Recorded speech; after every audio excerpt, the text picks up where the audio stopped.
Hello dear viewers, and welcome to a new edition of Windows. I'm your host for tonight, Mohamed Abdelrahim.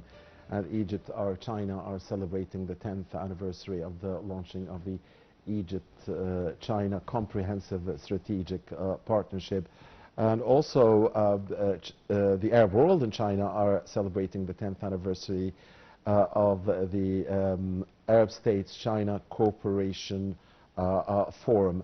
And on this occasion, His Excellency the President hailed on Thursday Egyptian-Chinese and Arab-Chinese relations, as President Sisi described them as a milestone of stability and establishing justice in the international system. Lots of cooperation between Egypt and China and between the Arab states and China, politically, economically, culturally, and in all fields and domains. And tonight, in this episode, we'll be focusing on this cooperation with a specific interest in the scientific and cultural cooperation between Egypt, the Arab world, and China. And we are delighted to have with us here in the studio Dr Mohamed Nour, and he is the Vice President of the Egyptian Scientists Board. A very good evening to you, Dr. Nour. Always a pleasure to have you with us. It's a pleasure to be with you. Thank you very much for inviting me. Thank you very much, Dr. Nour. So, lots of cooperation, lots of history, a lot of common ground between these two ancient civilizations, the Egyptian and the Chinese civilizations. And read for us, please, that history of ties and the big common ground between Egypt and China. Well, the two countries, they have a very long history. They have a lot of similarity. The Egyptian, they have 7,000 years, and similarly, China, one of the oldest country in the whole world. Also, the way they think, they have similarity, and they knew each other long time ago. I mean, even before the Islam, a lot of Arab, they used to go to China for the silk and the material like that. And after the Islam as well, at the moment we have 150 million. They have 150 million Muslim because of the Islamic conquest, also the trader. That's how it's entered. So we are very close for a long time ago. The way we think, China, they think, and the way there is a lot of similarity.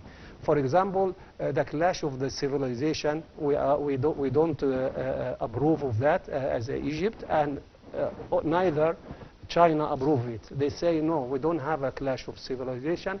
They should understand each other peacefully. There is no clash of... Also, the China, at the moment, or a long time ago, concentrating of building the country, and they have a problem of the population. With the same problem we have in Egypt, and we always say our population is too much and all. But they turn it to be a positive things to them, because they have zero unemployment at the moment. Everybody is working, unless he is sick or too old to work. But everybody is working, and also they are number one in industry. They have the technology, and that's why Egypt wants to have cooperation with them. They will give you some of this technology. From long time ago, I'm just going to the history. It's 1955. They sign with Egypt. Egypt was with China. It's regarding the first agreement they've done. Then 1956, they start have embassy to each other, an ambassador and all. That's how they start working together. And actually, they are close not only in economy, even in art. There is a lot of people comes to sing in Egypt or to make a special dance in it. China, it has a lot of different nations in it. The Tatarstan, they have Uzbekistan, all these people are there from the most different ethnicities. Yes, yes. For that, each one of them, they have the special dress, they have special dancing, and it's nice when they come. Also, as the Egyptian, we have this art was done it since somebody, Freda, or the team of Freda and all this, or the another things were doing that. So we exchange all this as a culture with them. Also, as a culture, they are advanced in the ballet and this kind of thing, which is the very high standard art. And they come to Egypt and do it, and we do the same. From education as well, we are close to them. That's why, I mean, many people, they don't know that many university, they have the language of the China language, they teach it. Ain Shams, Alexandria, last one is done is it's Al-Azhar. They done as well, they are teaching that. A lot of books, I'm expecting a lot of books from China to be translated in Arabic, and some books translated from Arabic to China, because we are very close to each other, as I explained to you. Yes. We will delve more, Dr. Nouruddin, on that cultural cooperation. Yeah. I want to talk just a little bit, or give headlines about the political and the economic cooperation. Obviously, politically, and we've been witnessing for years, and we've heard in joint statements that Egypt and China have conformative stances regarding, for instance, the situation in Gaza, many other issues in the Middle East. Egypt believes in the one China principle, so there is a lot of common ground between our two countries politically. But politically, the lot of issue, international issue, we have a similar idea in it. For example, the question of Gaza, they are with having two states. The solution to make peace in the whole world, you have to come to that. And also, Egypt and China, they agree that you should send the humanity things to them, like food and everything to these people. Don't stop it. And most importantly, now they believe in that there must be a ceasefire. Yes, that this both of them, they are with that, and they are working on it. To save lives. To save lives. Yes. And any issue internationally, you will see them together in it. They have the same idea. Also, actually, when the Egyptian talked to, I think they did a long time ago, through the foreign minister, they talk to them about what's happening regarding this water, this water problem in Ethiopia, and I think they are supporting Egypt in that things, because you cannot cut water to somebody which comes from thousands of years. You cannot cut it or make a problem to our country. Indeed, President Assisi today. On Thursday, addressing the opening session of the 10th China-Arab States Cooperation Forum, mentioned the water issue. Assisi said that the Arab water security issue is a top priority in future cooperation in the China-Arab Cooperation Forum, as it is considered an existential threat. And it's a very good idea to talk to them, because one of the biggest country who's making construction in the whole world is China. So if you take her as a supporter to you, when it comes to the buildings, all this Al-Nahda and all this, they will help you. They will help you in that field. I mean, the problem about this, I'll just go to it in brief. I don't want to go too long with it. The problem, these people, they don't sign any agreement to say that they will not harm us. They are just saying verbally, don't worry. And this should be in writing. Why do you do that? It should be in writing. And there is a solution, but I will say it in another time. to this problem. And inshallah, we'll find a solution. Inshallah.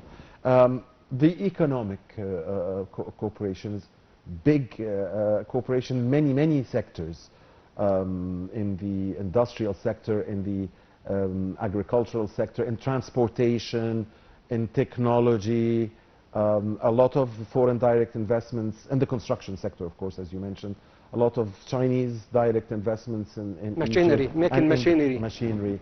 So actually, in making machinery at the moment, most of the European, they will give their work, their brand to them, and they will make it in China. And a country like this, if we get our people to have a train, especially now we are teaching the Chinese language, I expect that they can teach our people as well how to deal with this, and they can send the machinery for the industry to develop our country. When we want to do some industry to balance the trade balance sheet. The energy sector. The energy sector, actually, they are using 1/3 of the energy. They get it from the region area, and actually at the moment everybody is going for the sustainable energy, such as from the sun. You can produce from the sun electricity, and this machinery actually they can manufacture it for you. And there is a lot of development happening.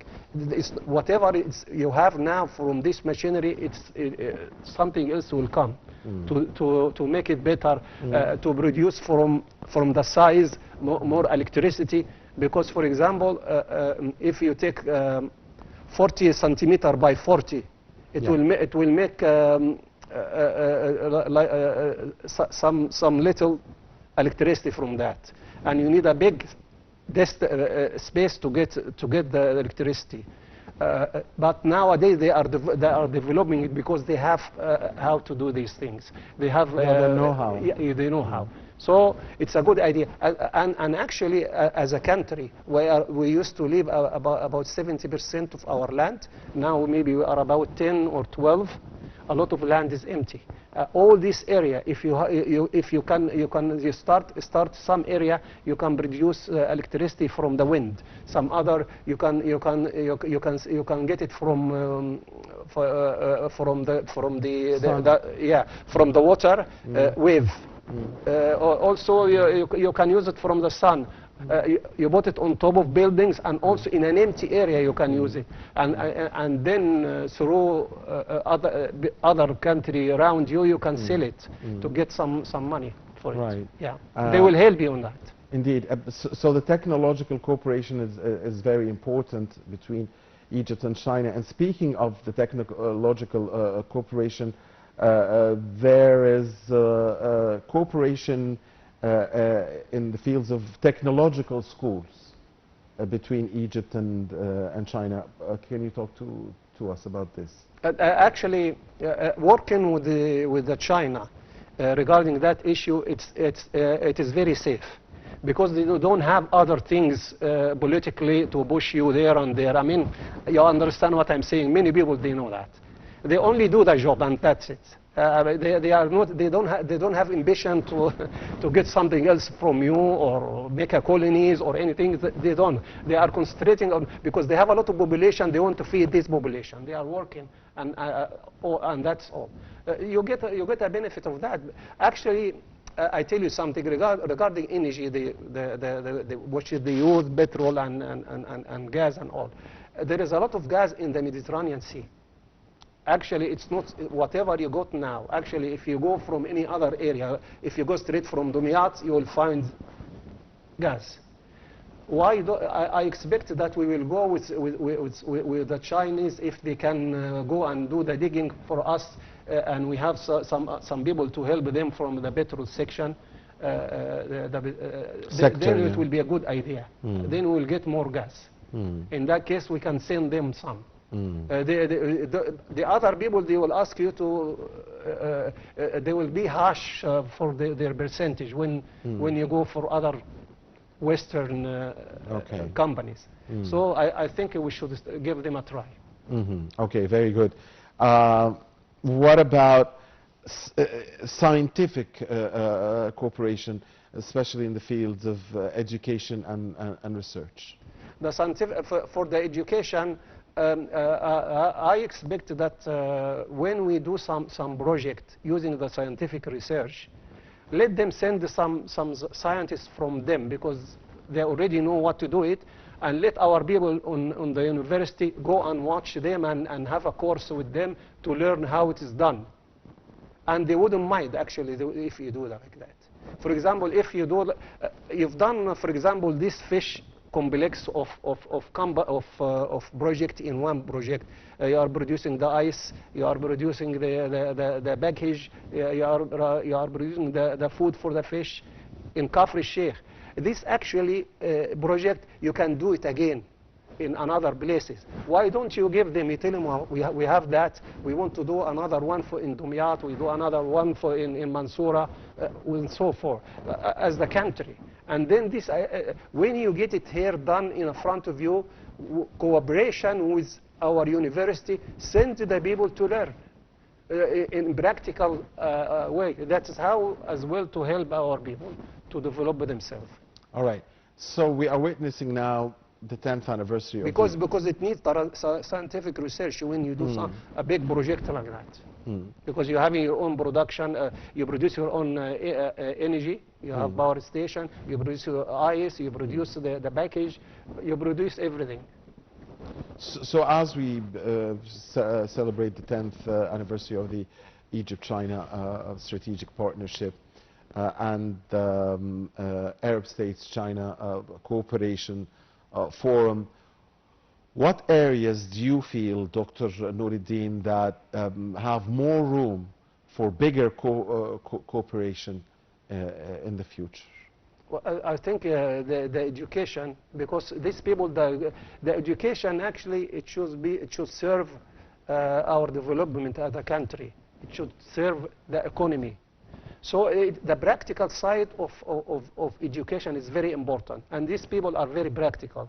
It's very good if you even not only as education, if you involve our labor to work with them to know how it work is done, and let us make some project here, because actually I think we should invite them to make some work here. Because these people, they get the raw material from Africa, and their main person they sell to is Europe, and you are in the middle. So, and we have a lot of area you can give them to make, let them come and make more project here, but tell them that some of your labor will be from our people. Because we have a problem with the unemployment.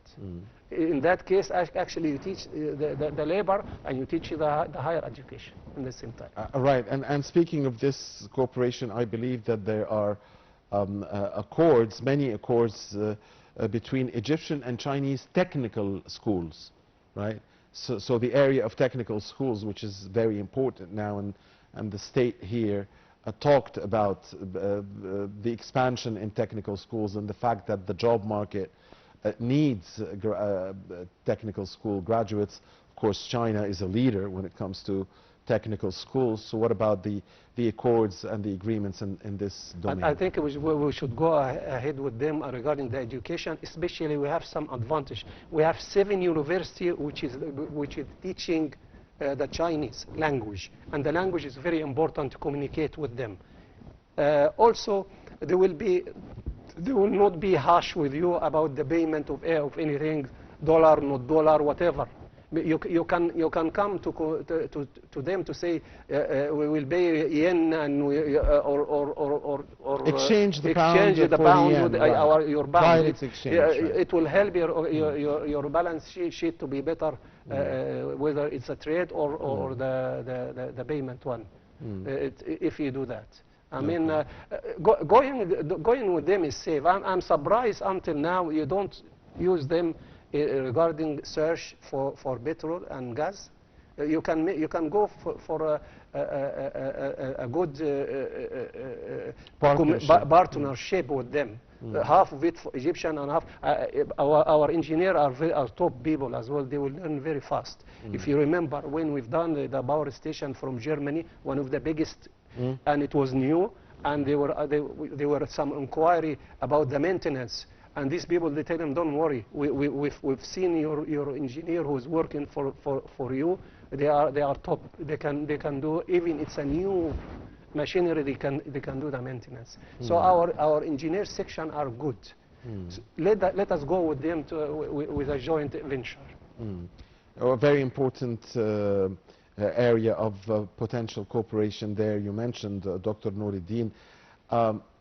Also, I believe, since China is a leader when it comes to small and medium enterprises, that maybe their example or their model could help us here in Egypt.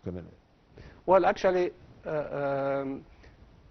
have an advantage that the labor, I mean, I'll be frank with you, the labor is very cheap because the country, their system, the country which spend the money in everybody, people, they go in transportation free, and they get their salary, but they work, and they work on the cost. They make the cost less. So they take a lot of big share of the international market for the sale. Most of the people, they give their brand by themselves and say, okay, produce it and give us a share, because they cannot compete. So to be with them, we will be a winner.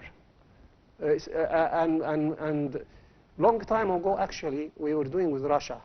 Even we learn, I mean, if you, maybe your father or my father or something, at this time we were learning to the Soviet Union. The Russian language, and they were working with them, industry and all other things in the time. In the days of the Soviet Union. Yeah, Soviet Union. And this is a good replacement, because actually a lot of similarity we explain. We have a lot of the way we think, they think like us. So we are similar. We will get on well. Okay, so you are treating the world now as what? As a bipolar world again, just like it was the US and the Soviet Union back in the 50s, 60s, 70s, and 80s. Now you see it as US-China, so you're telling us like benefit from especially this very big pole. They have something very important, the Silk Road. This Silk Road, it was known, as I explained to you, even before the Islam. This road, I dream one day we will make a road connection between Asia and Africa, because part of our country in Sinai, it's Asia, and the other part is Africa. We can make a connection, a bridge, and train will start from China and finish in South Africa. Goes and make round like that, because the normal things is the continent to meet. And if Egypt do that, it's very good with China, because they can produce the train, which is international. It's called the bullet, very fast, international one. And I dream that will happen as a big project. It will be like, well, China have a lot of investments in trains in Egypt, the electric train. Yes, let us do it to connect Asia and Africa. Start with this with China and finish in South Africa. Right. And we will go around in Africa, we'll go around in Asia. Okay. I will pause for a moment here, Dr. Noureddin. Allow us, please, and dear viewers. And after this short break, we'll come back and continue our discussion as Egypt and China are celebrating 10 years of the strategic partnership.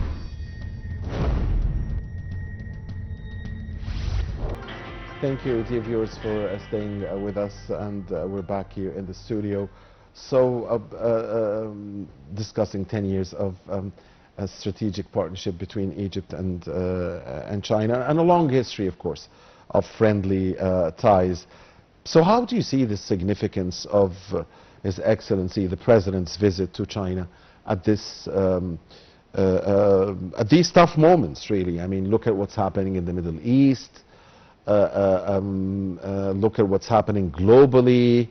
the wars, the economic troubles, the significance of this visit. I mean, China as well is one when you think of the United Nations, it's got the vote for Palestine. Yes, yes, they vote for Palestine. It has its weight, so it's very important as well politically, strategically as well. They produce, I mean, they produce any kind of weapon. If you need anything, they will make it for you. Now they are making the part for the Phantom, and nobody can stop them. They are very good imitator. They can make anything. Especially machinery, it's very good. I mean, part of the thing is they will tell you which style of the machine you want, the German one or the Italian one, and they will make it for you. So they are good. Okay.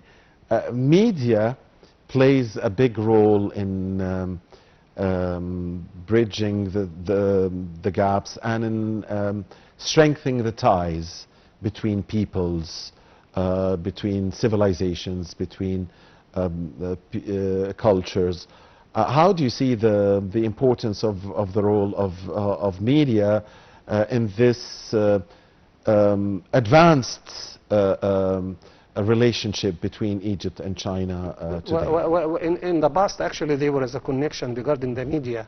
I mean, the TV was there, a connection there, radio, all the other things, theater. Actually, as well, there was a translation of Tolstoy and all these kind of things in the 60s. Which is mean we are opening, and at the same time these people, they translate some of the books for our literature, like Najib Mahfouz in China. They choose what it is as well. So actually our culture is very near to each other. Actually you have to send people to learn in China, and you have to send people from China to learn in Egypt. That's the next wing to do it. Our ministry of should visit them and make time to get, because they call it the soft power, yes. Soft power. Use it because it will make the population as well see each other. And the connection will be there. Right. Strategically, when you need them as a voter in any crisis, they will be there. They will back you up. And also, and it's good somebody else talk. You talk and somebody else talk.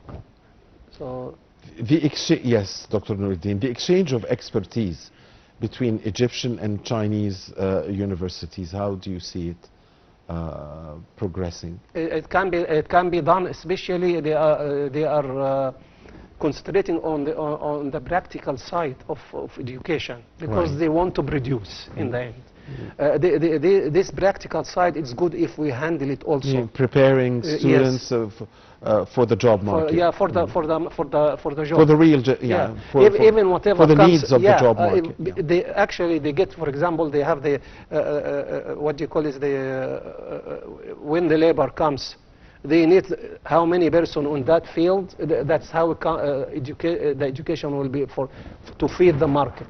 We want to reach that. We want to watch them how they do this and do it similar. For example, I mean, one time they separate the education and they say there is one education for labor separate from the ministry to concentrate of feeding the market of what they need. But again, they change again. Let us study how they do it. The practical side is very important because we want to mend our trade balance sheet. It's very important. If you mend it, you will have no problem about the dollar, because these things is you export and import. If in the end whatever you import, it is the same what you export, your balance sheet will be okay. You don't have any problem with any crisis. That's very important. That's a big target. You can reach it, but get the people who's I mean, million of people comes from literature to do what? Office. Get the people what the market needs. It's very important. Concentrate of the people who's going to work in the factory. Okay. Speaking of currencies, you mentioned the dollar, you mentioned... So, the fact that Egypt is a member of the BRICS now, where China is a major player, how do you see this helping Egypt economically, and how can this deepen the already good economic relationship between Egypt and China? When you have various things to choose from, better than if you have only one way to go and you get the pressure from other people. So it's a way. It will left from you. I mean, you do that in many things you've done it. Even long time ago, when we used to purchase some weapon from Western from Czechoslovakia, and then start to mix them. It's a good idea to have alternative, so nobody can pressurize you. And these people actually, their main things is to get the job. I mean, the China. To get the customer, it's very important to them. And you are a good customer. You are 110 or 120 million at the moment. It's a big market. Everybody will be after it. And if they and actually they will be soft on you. I mean, if you want to, instead of, if you have some crisis of one factory, for example, you have the textile, you have a problem. They have a problem with the banks. They need to replace the machinery. Why don't you ask them to replace the machinery in exchange, and you pay them, let them sell your product somewhere, how they do it, and later they will get paid they will go soft on that. You will pay for the machinery, the new one, from the sale. That's some idea I give, because always the president say, I want a solution from out of the box. Here is one. Okay. And you know, more than once in your speech, Dr. Noureddin, you got us back to the Cold War. I mean, some of the things you said just reminded me of the Cold War between the United States and the Soviet Union. So I'm going to ask you this, because you mentioned it more than once. So do you see that now we are in an era of a Cold War again, but now between maybe the US on one side and China and Russia maybe on the other side? I don't know. Yeah, but it's actually, it's not by fighting, it is economy. It is done economy. And actually what they don't like, what is happening, that United States should be, it used to be #1 in export product. Now it became #2. #1 is Russia. So this war, or this Cold War, it's not the problem is it's not fighting. It's about economy and how to get a share of the market. And at the moment they are the winner. It's good. I mean, the president go to one country which is the winner in economy.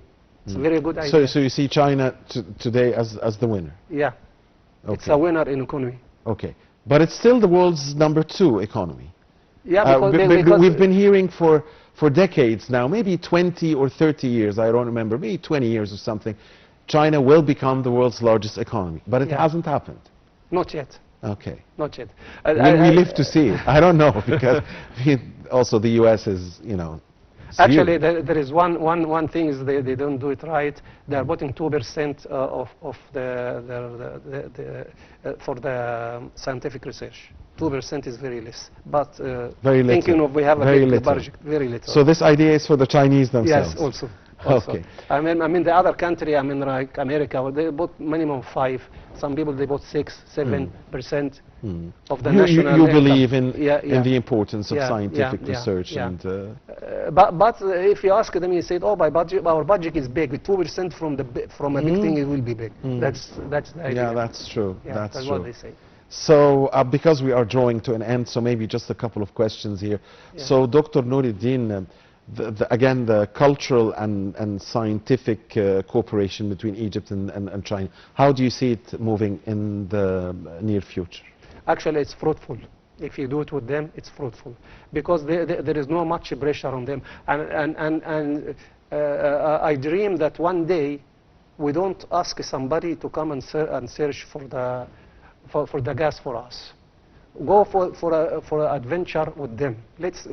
I want to see a company consist of Egyptian and Russia and search. I'm telling you from Egyptian now. and Russian or Chinese? Sorry, Yeah. sorry, I beg your Yeah. pardon. The Chinese and Egypt. Or maybe Egyptian, Chinese, Russian. No, no, no. Russia, it will be a long time. It will be in a war for a long time. They're not free now. They are even they were the basket of food products with Ukraine. They don't produce much in the market, and that's why the price is gone up. Yes, and other they are too busy with these things. Yeah. China choose production, choose economy to work. It's good to be next to them. Why don't you make this this company to search for oil and gas? They have the machinery. They will give you the machinery, and you have the expertise. So you see Egyptian-Chinese cooperation and Arab-Chinese cooperation as a win-win. Yes, yes. The Ministry of Petrol. You have a Ministry of Petrol. Let him take the initiative with them. Let him say yes. I would like to work with them. Because in the other side, when you get the gas, when you want to change it to the liquid, number one expertise in the world is Egypt. Right. Okay. So we are not going from nothing. Producing the liquefied natural gas. Yes. Everybody who find gas in the Mediterranean Sea, they will give it to Egypt to liquidize, like Cyprus and Israel. They will give it to you, and you produce yourself. You search for another well in the Mediterranean Sea with them, you will find. Win-win. You will find it. It is there. Because I did tell you before, there is one sunk mountain in the Mediterranean Sea. It used to be greenery and all before it was become like a sea, a Red Sea, the Mediterranean Sea. Anyway, this sunk one down there around it. If you dig there, you will find the oil. You will find the gas. It's rounded. So everybody, next one you will see Turkey going there and say, oh, I'll find. Start now. Start now. Get number 2, number 3. You will find. You have a lot of sector which is on the sea. You have Dumyat. Who else you have? You have Bursaid. Who else there in the Mediterranean Sea? Alexandria. Matruh. Yeah. Get one straight one towards this. This mountain is called Strasus. It used to be owned by the Pharaoh, and they put it on. They have a scientist who is head of the library. His name is Strasus in that period when the Greek was with the Pharaoh. Anyway, he named this mountain on his name, Stratus. A lot of gas around it. Go ahead and get venture with them. They have the machinery. They will give you the machinery free in exchange of and wait for you to get to share. Egyptian-Chinese cooperation will be a win-win. Yeah. Inshallah. Search petrol and gas. All right. Thank you very much, Dr. Mohamed Nour, the Vice President of the Egyptian Scientists Board, for being with us. Always a pleasure. Thank you very much. It's my pleasure. Thank you, sir. And thank you, dear viewers, for watching Windows. Please stay with Nile TV.